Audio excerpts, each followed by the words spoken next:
Rigveda, Samaveda, Yajurveda and Atharvaveda.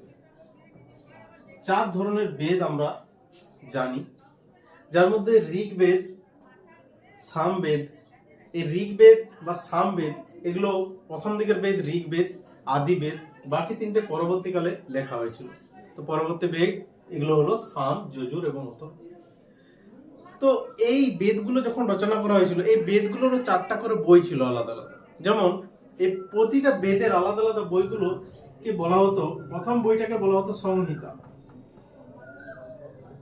এখানে সমস্ত রকম বেদের মন্ত্র উচ্চারণ লেখা থাকতো, সমস্ত বেদের সমস্ত বিষয়কে বা দেব দেবতাদের উদ্দেশ্যে মন্ত্র সেখানে লেখা থাকতো।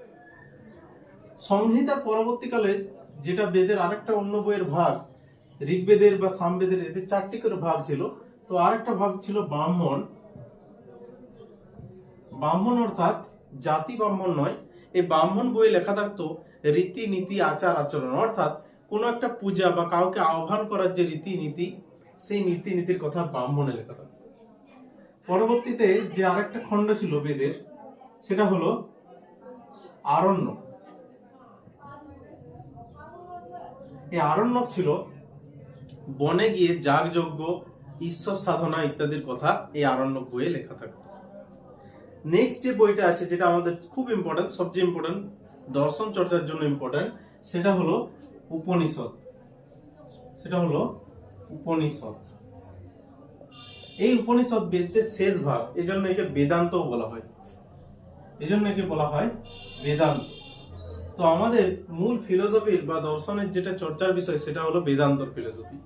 তো উপনিষদে কি লেখা ছিল? উপনিষদে এই বেদের, এই যে সংহিতা, ব্রাহ্মণ এবং আরণ্যক ছাড়া বেদের প্রতিটা বেদের যে আরেকটা ভাগ থাকে, সেখানে বেদের ফিলোসফিক্যাল যে ব্যাপারগুলো, ম্যাটারগুলো, দার্শনিক তত্ত্ব বা চিন্তাধারার প্রকাশ, তত্ত্বধারার প্রকাশ, সেগুলো বলা ছিল। যেহেতু আমরা আগের ক্লাসে জেনেছি যে দর্শন কি, ভারতীয় মতে, ভারতীয় দর্শনের মতে দর্শন হলো দিশ ধাতুর রণ, অর্থাৎ দেখা, প্রত্যক্ষ করা। কিন্তু দেখাটা কি প্রত্যক্ষ দেখা? না, দেখাটা হলো তত্ত্বজ্ঞান বা সত্যজ্ঞানের উপলব্ধি। তো সেটার উপলব্ধি করাই উপনিষদ বা বেদান্ত। এরপর আমরা দেখব যে ভারতীয় দর্শনের বিভিন্ন সম্প্রদায় বিভিন্ন সময়ে তৈরি হয়ে এসেছে প্রাচীন যুগ থেকে, এবং সেই সম্প্রদায়গুলোকে খণ্ডন করে তার কিছু নাস্তিক এবং আস্তিক ধারায় ভাগ হয়েছে।